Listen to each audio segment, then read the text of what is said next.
he himself to come down and have the guts to do it in a public meeting.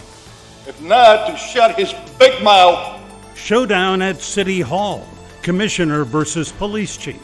What I am seeing and hearing from this police chief is scary.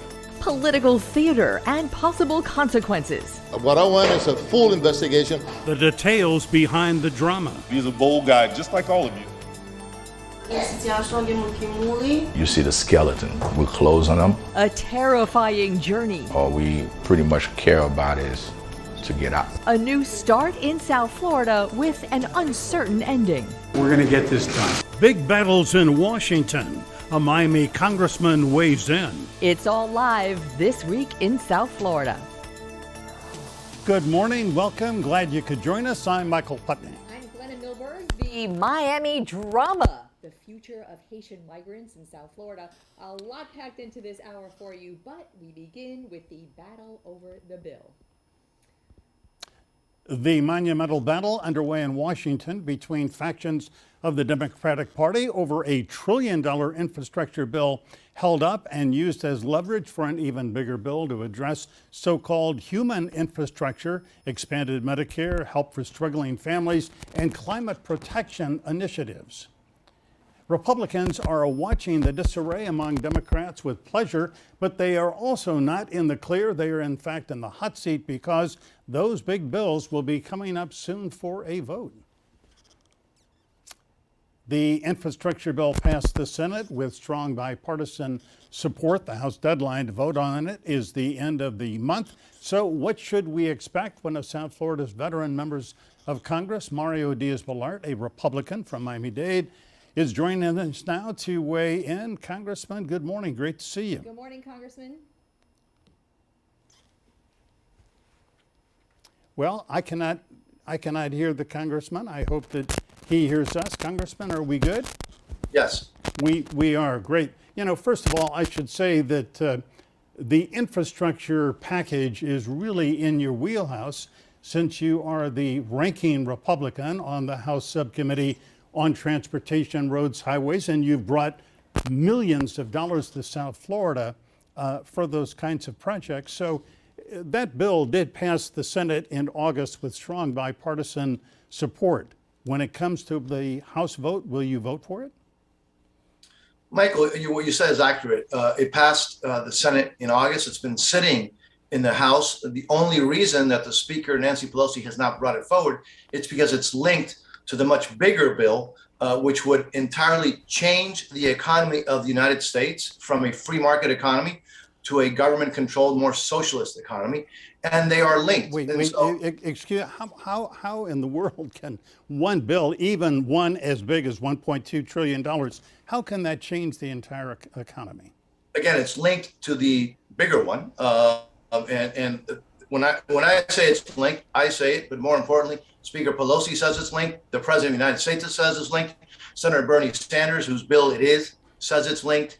And it's been, part of it has been sitting in August, since August in the House. The reason they haven't brought it forward is because it's linked to the bigger one. And the bigger one, which entails, by the way, don't take my word for it, it has most of the Green New Deal, which the one who created that, AO Chief of said, not an environmental bill. It's to change the economy.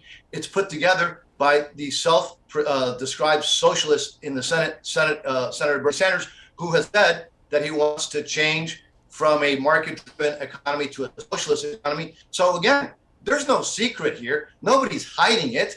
It may not be getting all the coverage, but it is absolutely linked, and it would have the effect of changing the economy, as those members who are part of it have said themselves, from a free market system to a socialist market, a socialist control system. That's why, by the way, the Democrats, even among themselves, are having such a difficult time, getting this done, because I think a lot of them understand that this is more than just a bill. This is transforming the country in a way that, frankly, I don't think the American people want. All right, so wow, let's unpack that a little bit. And I think you and I are both having a couple of mic problems today. So I think we've got that all ironed out. So hi, Congressman. Let's undo a little of that. So the two bills, absolutely are trying to be linked by some in the Democratic Party. That's why there hasn't been a vote yet, to your point. So this, this bill, the human infrastructure bill that is so controversial at the moment is what they call it, because it's, you could look at it as big spending for a lot of things that's not hard infrastructure. The people who are such proponents of it are looking at as an investment in people, which is a human infrastructure as well. So my question to you is, the number's really big, and we've been hearing once you get past like $1 trillion, I think people just, their minds don't wrap around that. But what minds do wrap around is programs, and all of those things I'm sure everyone is for, but for what they cost. So give us a sense of what it takes. Well, what would you take out and what would you keep in to get to a number that you might consider? Yeah, Glenna, and it's more than just a number, it's the policies behind that. Because let's be very clear, you can tweak it to score, what we call score, whatever number you want, by postponing the implementation of certain parts, delaying them, sunsetting them, even though you know that, frankly, it's going to be impossible to not continue them. So you can tweak the number from multi-trillion to $1 trillion or less. It's the policy. So when you have policies, for example, for disincentivizing work, when you have policy to pay people to stay at home, when you have, again, big parts of the Green New Deal, and I know that it may sound a little bit overstated, but let's be clear. The Green New Deal, the person who drafted it, the chief of staff of Congresswoman Cortez, stated in plain English that this was not this was an economic changing model. That's what he tried to do. Congressman, I'm sorry. These bills have lots of fingerprints on them. I'm sure AOC staff does, but 435 members of the House where you sit, 100 senators, everybody is weighing in. Let me just point out that the bill you're talking about, the so-called soft infrastructure bill, is not for just needless thing. It's universal pre-K, free community college for 2 years, paid family leave, expanding Medicare, elder care, and then climate change. Now, whether you think it's the Green New Deal or not, there's a lot of money in there that is needed for resilience for climate change. Would you disagree with that?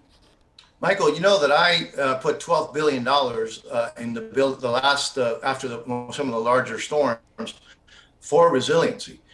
You can do that, as I did, without destroying the free market system. And so, you mentioned some of the things that are in there. Everything is in that bill, but here's the bottom line. It will not only, again, indebt this country to a point of tying our hands in the future, by the way, but it will also, again, disincentivize work. And it is the beginning of the Venezuelization of our economy.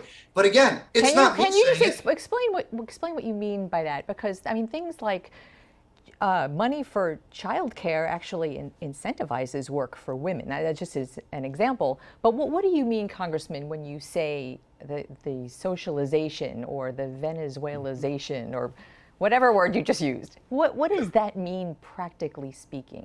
Not an easy word to say, by the way, I admit. Look, what it is, again, is changing the free market system to something that we would not recognize. And like so, what? How does it change? Honestly, this is a sincere question. How does that change the free market system? How does that change it? The Green New Deal, which a big part of it is incorporated in this legislation. You mentioned some parts. And by the way, it's really funny. You're accurate when you say free college for 2 years. So after that, what happens? Well, what they're counting on is that these programs will stay there forever, but then the price tag goes from $3.5 trillion to what? 10 trillion, 12 trillion, 50 trillion? It's unlimited. They have everything that you can think of, that the more radical elements, this is not an issue of Republicans or Democrats, all right? This is the more radical left-wing elements, the things that they have never been able to do pass on their own, they have put in this bill, including most of the most damaging elements of the Green New Deal. By the way, one of the reasons that Senator Manchin, who represents West Virginia, is having such difficulty supporting this is precisely because he understands that it destroys the production of domestic energy. It incentivizes people to stay home, Well, he pays said, them yes, to if- stay home, yeah, continues to pay them to stay home. Yeah, let me, I'm sorry, jump in here. He did say the other day that he didn't want to create a entitlement society. That seems to be his main objection to this American Jobs Bill, I think as it's called. Correct. And I think that's exactly right. In other words, it is the largest expansion of entitlements, since the New Deal, potentially even larger than the New Deal, at a time when we are seeing that when you pay people to not work, it's not that they're evil, they won't work. And so it is, again, the largest expansion of entitlements. By the way, also the largest tax increase in the history of the United States, the biggest increase of spending in the history of the United States. It will force massive tax increases on everybody. The president said during the campaign that he would not agree to anything that would raise taxes on people making less than $400,000. All sorts of independent groups have stated that this is a huge tax increase on the middle class, on everyone. It's a job killer. Who would benefit, by the way, is China. Ironically, the biggest beneficiary, if this bill were to become law, would be Communist Chinese Party, because it would open the door for massive exportation of American jobs, mostly to China. Again, it's not that only the Republicans don't like it. That's why the Democrats are having a hard time supporting this legislation. Congressman, real quick, and before we hit break, and we'll come back afterwards because we have a lot to talk about, but can you just explain that? What do you mean exporting jobs to China?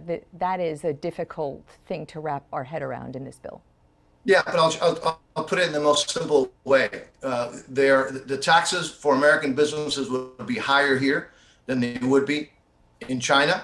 And so here's the question. Remember, jobs had left to China, manufacturing jobs. They started coming back in droves, if you have reported in the past, when the taxes were reduced to the American people and to the job creators. And again, this would mean that they're going to pay a lot more to do business here than in China. It's not rocket science. I mean, we've seen this movie before. And so it's hard to believe that despite the facts, they would move forward on something so dramatic. But again, as you all mentioned at the beginning of the show, the debate is between Democrats. And Michael, when you talked about, I've been Mr. Infrastructure for a long, long time, and my record speaks for itself. They're not talking to any of the Republicans. They're not asking for, well, they'll at some point they will ask changes, improvements. They will They're not ask from for your anybody. vote. They're trying to stuff it through as is. They're trying to stuff it through as is. Yeah. Congressman Mario Diaz-Balart, hold tight. We have more questions for you. We'll be back with more questions for him in just a minute.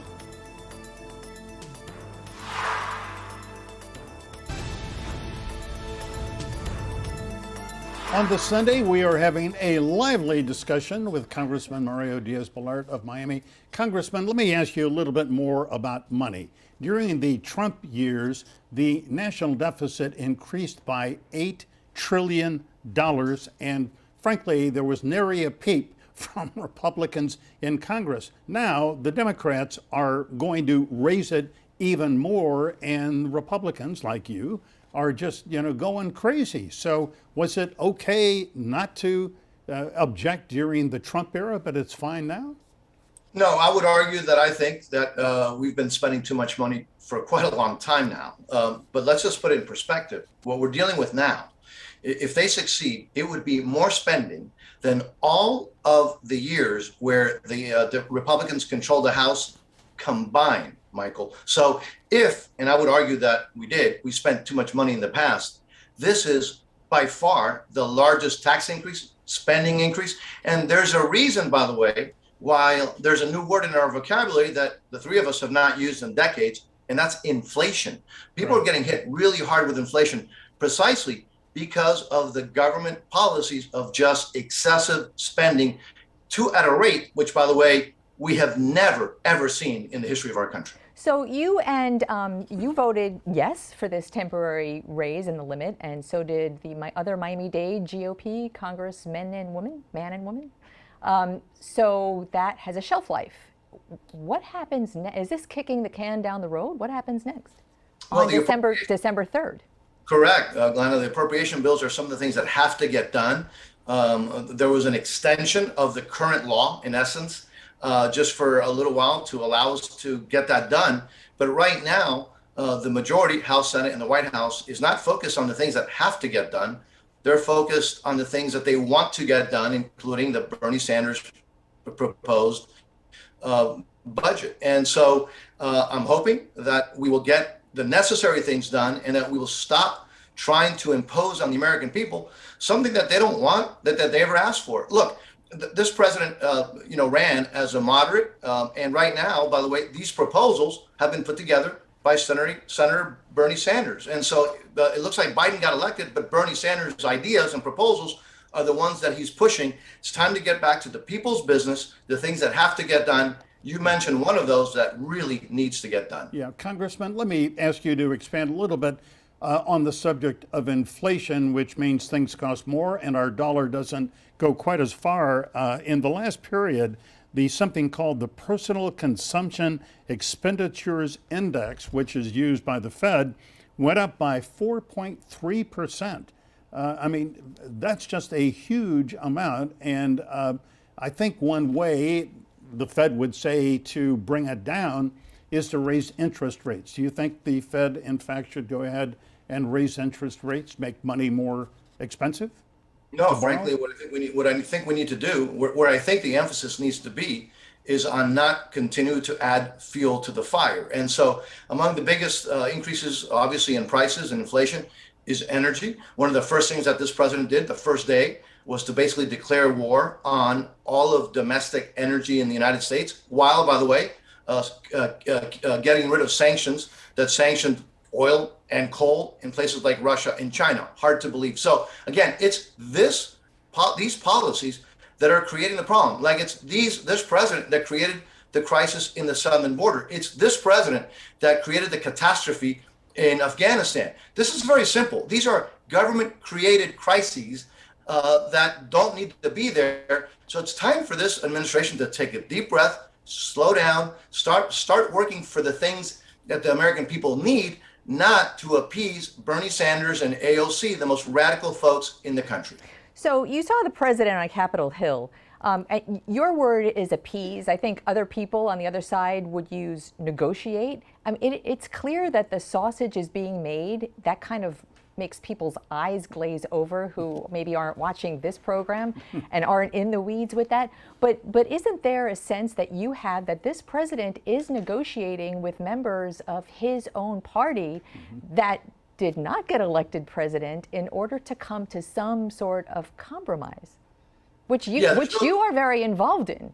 Oh no, I'm as you all know, I'm pretty good at negotiations, right? Of getting things done. Yeah, there's no doubt that they're trying to get the Democrats to do this. Now, here's the sad part: if they actually took a step back and started working in a bipartisan or nonpartisan basis, I think the country would be better off for it. But that's not what they're doing, despite the fact that the president ran saying that he would do that. So you're absolutely right that what they're trying to do is negotiate, break arms, whatever they're trying to do to get the Democrats to vote for it. And the fact that the Democrats so far are reluctant tells you just how extreme this legislation really is. Yeah. Congressman, before we run out of time, one Florida-centric question I need to ask you. You are astute politically, and you've been in the legislature, now you're in Congress. The approval ratings for Governor Ron DeSantis took kind of a sharp dip here in recent days. He was in the mid to lower 50s. Now he's in the mid 40s. Is his reelection at all in question? I don't think so at all, Michael, because his numbers dipped when the numbers of COVID spiked, as everybody knew was going to happen here. Now they're going down dramatically. There's not as much coverage, obviously, when the numbers go down as when they're going up. So I think he's done an amazing job as governor. He's a heck of a leader. I would put my money on him getting reelected. Prognostication from Congressman Mario Diaz-Balart. Always love having you on the program. Great to see you, and thanks so much. Thank you very much, Congressman. Great to have you. Thank you both. Hopefully we can do it in person soon. I hope so. All right, next, the eruption this week at Miami City Hall. We have an insider's look at what's happening there. Former Miami Police Chief Jorge Kalina is with us live next.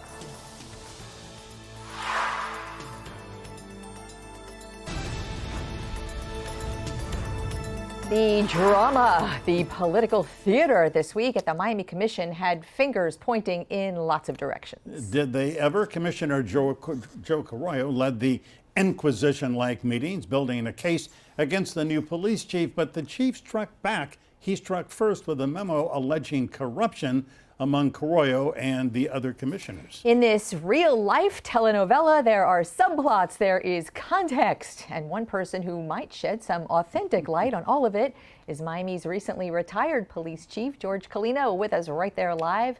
So great to have you. Can we just call you George now? Chief? Yes, you can, and it's nice to be on. Thank you. George, So, it's great to see you. I just want to say we are not making light of anything. This is a very serious situation. But for Miami watchers, there were a lot of eyes rolling. There were a lot of sighs. There were a lot of eyebrows raising. Kind of put this into context for us, what we've seen, which was an inquisition-like couple of meetings this week, with one commissioner in particular sort of laying out a case against the police chief with no response. Right, and I think, it's a sad commentary that we've kind of seen this in the past, right? This level of discord. You never want to see this at the highest levels of any government leadership, but when it's your home, certainly more so.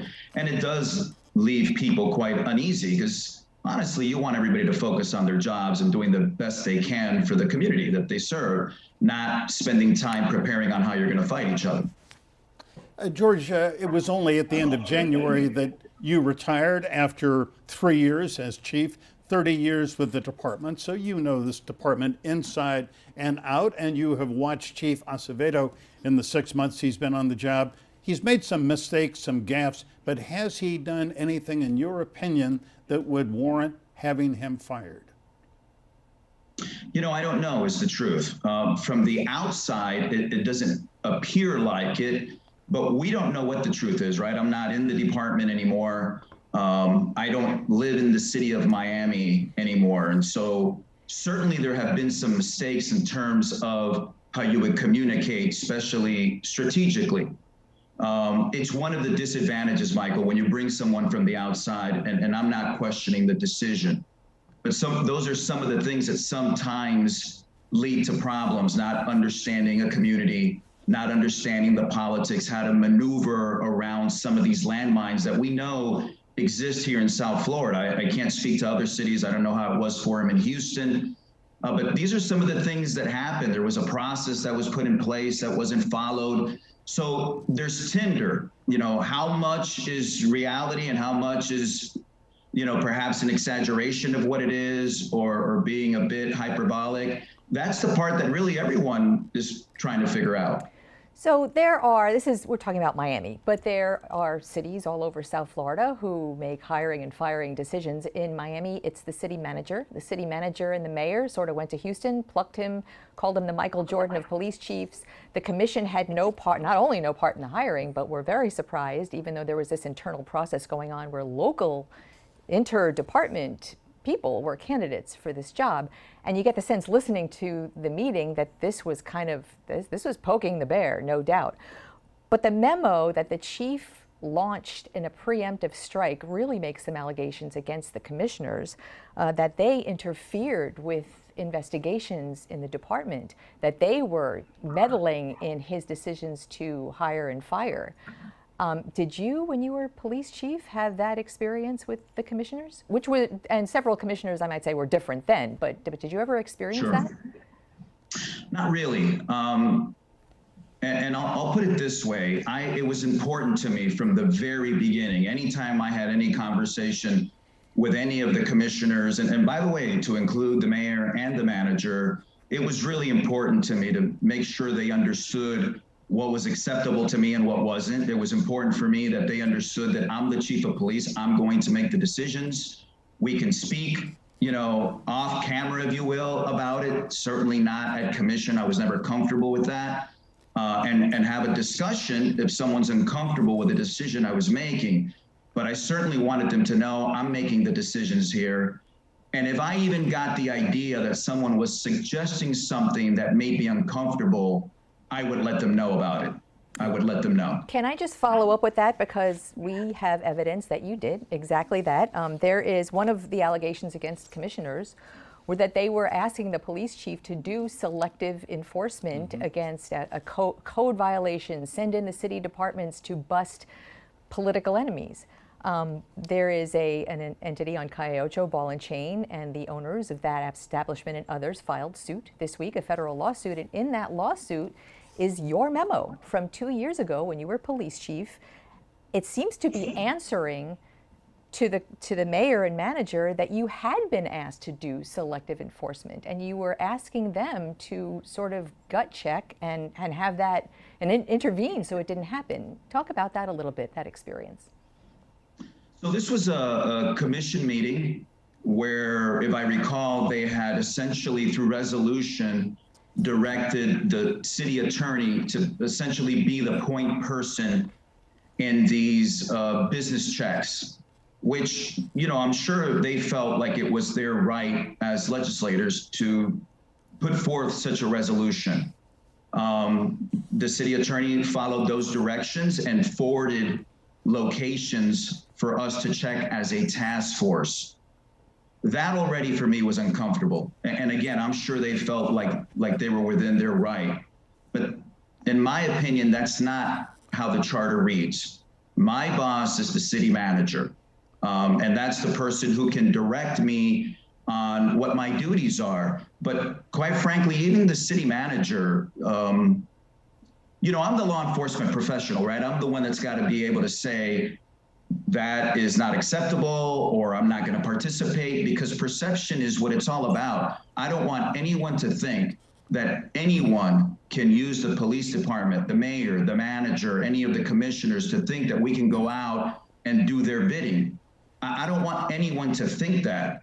And so it's important to make these statements, to be really blunt about them, to be honest, so everyone understands, because I really believe that a lot of times they don't realize what they may be asking, and it's incumbent upon the leadership, whether it's the chief or the manager or whoever, to say, hold on, let's make sure that everyone stays in their lane. Let's make sure everyone understands the separation of powers, because when they're commingled, it becomes uncomfortable, and what the public thinks really matters. Yeah. And so I have no problem with a commissioner saying, I've gotten tips that this business is functioning illegally.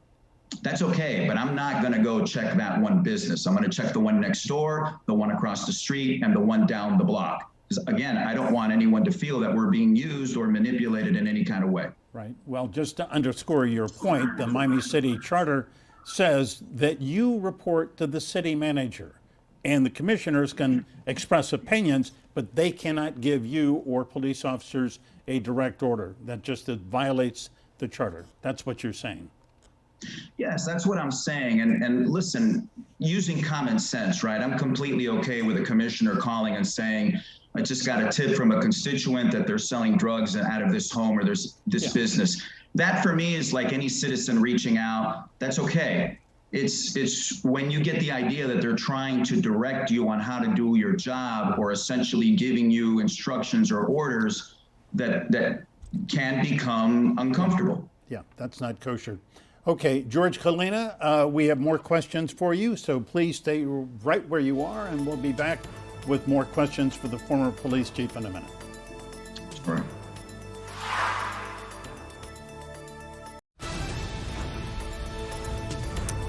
We are back with former Miami Police Chief, retired Miami Police Chief George Colina, trying to put some context into what we saw at the city this week in the City Commission. George, you know, not very recently, but when Chief Acevedo first started about a month into his tenure, we were having a conversation, and I just said, hey, how's it going? You know, how do you like being the chief in Miami? And he said, you know, it's like being in the Game of Thrones. And I think at that point, he didn't really quite get how much he would think that in months to come. But why isn't he answering now with such a public thrashing? Why stay upstairs at the commission? Why not come down and answer to them? I think it's a great question. I really do. And I don't know why. It would be difficult for me to not respond, right? And to be fair to the commissioners, right? I mean, that's their forum and they get to ask whatever questions they want to ask. And I think Commissioner Carollo basically explained it. Hey, this is my opportunity to address some of these allegations made against me. And so he used his platform, quite frankly, to be able to do that and address some of the allegations made against him. I feel that it should be both ways, right? I feel like certainly the chief should come down. Perhaps he was told, I don't want to add fuel to this fire. It's not going to help. But I think it would have been important to hear from the chief to address some of the concerns and the allegations that were lodged against him that were also very serious. I would have liked to have heard from him as well. And I think that you can find a certain amount of civility to discuss it in a civil way, even if there's disagreement. But I think it's important for the public to hear every side of these arguments. Yeah. We should point out for the record that we invited Chief Acevedo to be on the show today, and the answer we got late in the week to our executive producer, Tommy Fletcher, was, I am prohibited from appearing, making any appearances. So we just want to get that on the record. George, on Friday, the commission passed the strangest resolution I can think of. They hired, they're going to hire maybe a former FBI man or other detectives to come in and do an investigation, not just of Chief Acevedo, but of themselves. And then this investigator or investigators would report to them. I mean, how in the world can that happen? Well, I understand the thought, right, that so much is being put out in the public and it's going to raise a concern. And so you want transparency and you want the truth to come out. I certainly understand that. But to your point, ultimately, I think the best way to go is to have a legitimate third party, be it the FBI or FDLE or whoever it is, to come out and conduct their own investigation where they're not reporting back to the city anything other than their findings. I think that would have been ideal. Perhaps that might still happen. As you know, that the city has also an auditor general. And some of these things that are perhaps figures or facts or dates that are in question, perhaps this person can help. It's their job to try to do that independently. That's a possibility as well. George Kalina, retired Miami chief, we value your time, and I guess we'll all be watching this together. So come back soon. Thank you very much, George. Appreciate it. Have a great Sunday. You too. All right, next, of the thousands of Haitian immigrants taken from that squalid encampment at the southern border, many are here with relatives and sponsors in South Florida. What's next for them? We separate the fiction from the facts with those on the front lines. That's next.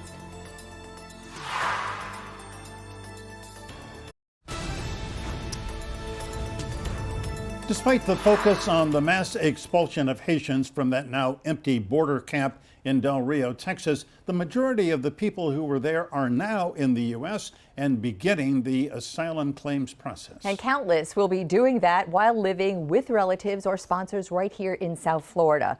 We met some of those families here this week whose experiences shed some light on questions and confusion in the process. First, though, their firsthand accounts of what they chose to endure.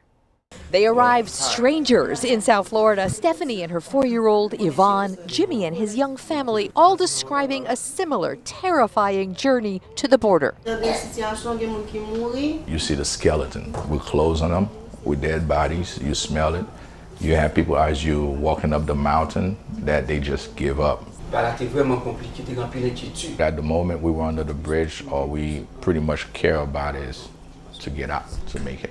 All had been there under the bridge in Del Rio, the human crisis riveting a nation.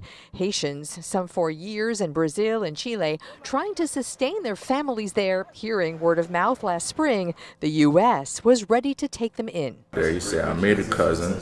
I'm in Texas. And he sent you a map of where it Yeah, was. then he sent me the address to where he was at. They are among the families granted the prized chance at the asylum process. Their rescues and resources now depend on relatives or nonprofits like Giving Hearts with Love Foundation. So much of the money they had to spend along the way was to the smugglers, so-called guides along the routes. Sometimes they ask you to pay $5 or $2. The same people that guiding you, they're the same people that's robbing, raping. Relatives were raped. Jimmy was injured, implored to keep going for his family. While we were there, Jimmy had to check in electronically with immigration. Stephanie was fitted for GPS tracking as her asylum case progresses. All tell us faith brought them here. Hope keeps them going. My God was with me. I wasn't by myself. So by all accounts, they've been having similar accounts, but different experiences as they begin this asylum process, which is a process, as you know, tangled in political finger-pointing and bureaucratic delays and some legitimate questions. Well, to answer some of those questions, we've invited Cassandra Suprin. She is with us, an attorney for Americans for Immigrant Justice, AIJ, well-respected organization. Ms. Suprin, good morning or good afternoon by this point. We're glad you could join us. Thank you for having me. Could you tell us what generally are the chances that these Haitians who arrived will have an asylum claim granted to them? What are their chances? Well, the chances are very slim because the Miami Immigration Court, for instance, has a high denial rate. In addition to that, they are not afforded public defenders. They're not appointing counsel. They need to hire their own attorney, which if they're lucky, they could have services from us, which is a nonprofit organization, but we have extremely limited resources. So they would have to appoint an attorney, get the testimony, get the documents, have a, plus they're being cross-examined by DHS and also the judge. Given the low successful rate and the high denial grants and of asylum, it's very hard for them to get asylum. Cassandra, since we covered this crisis at the border, and it was a humanitarian crisis by all accounts, no doubt.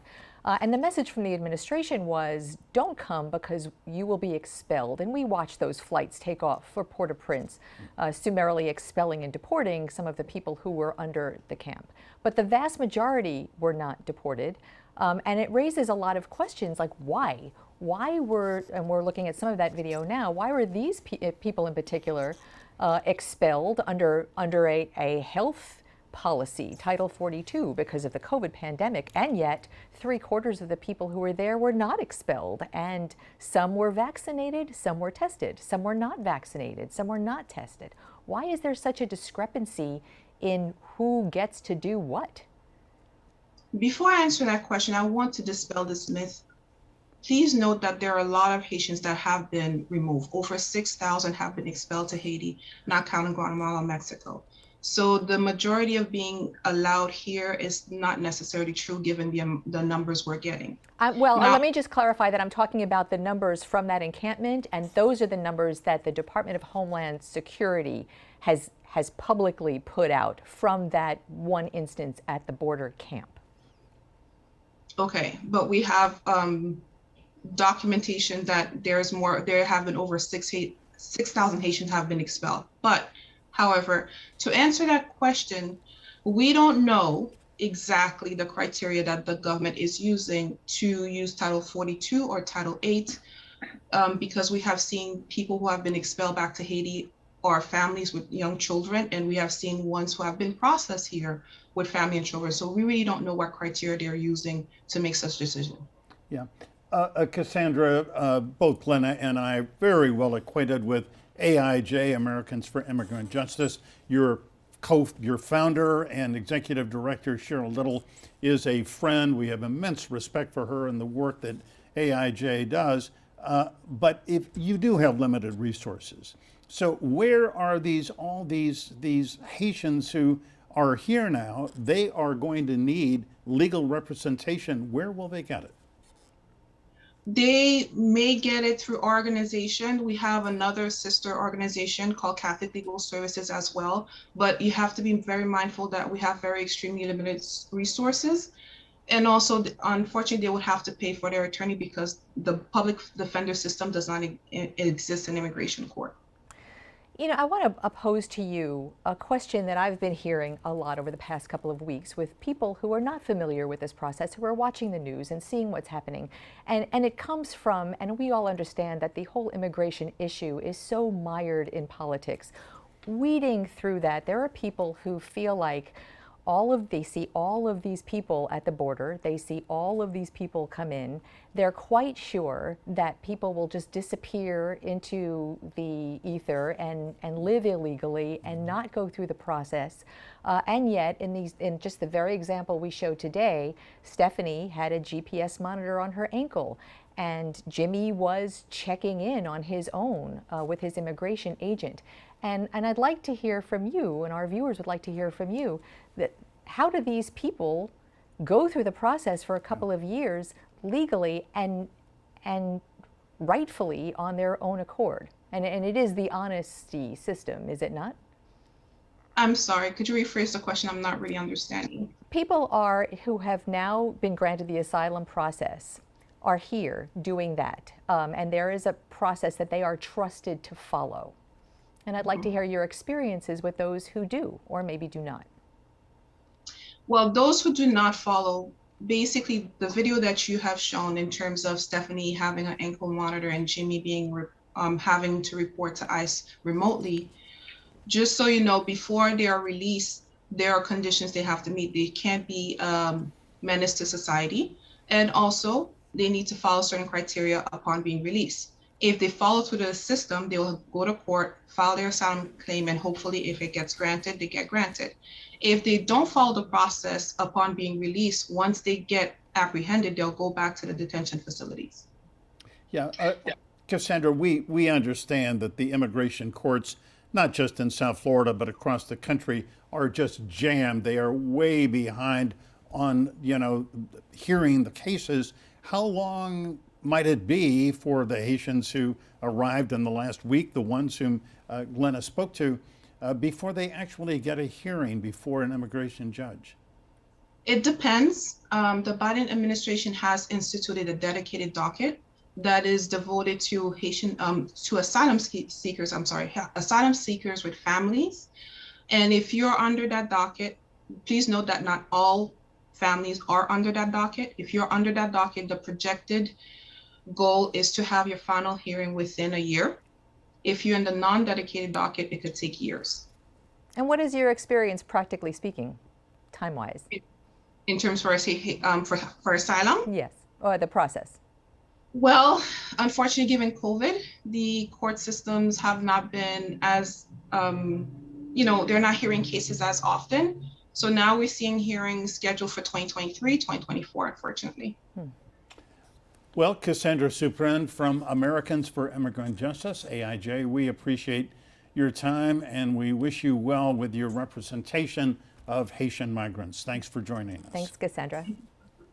Thank you. And we'll be right back.